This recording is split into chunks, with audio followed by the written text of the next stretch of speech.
திருநெல்வேலி மாவட்ட கலெக்டர் அவர்களையும் திருநெல்வேலி மாவட்ட காவல்துறை அவர்களையும் மிக வன்மையாக கண்டிக்கிறேன்.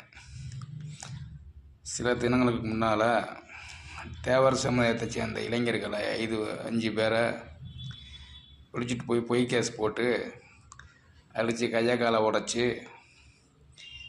பாளையங்கோட்டை ஐக்ரௌண்ட் ஆஸ்பத்திரியில் கொண்டு போய் போட்டிருக்காங்க. இது மனித உரிமை மீறல் செயல்பட்ட காவல்துறை அதிகாரி மேலே அதில் எத்தனை பேர் சம்மந்தப்பட்டாங்களோ அத்தனை பேரையும் நிரந்தரமாக பணி நீக்கம் செய்யணும்.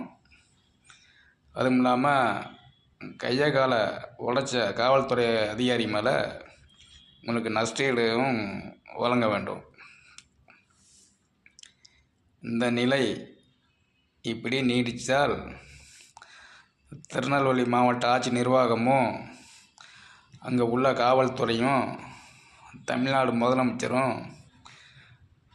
பயங்கரமான விளைவுகளை சந்திக்க நேரிடும்.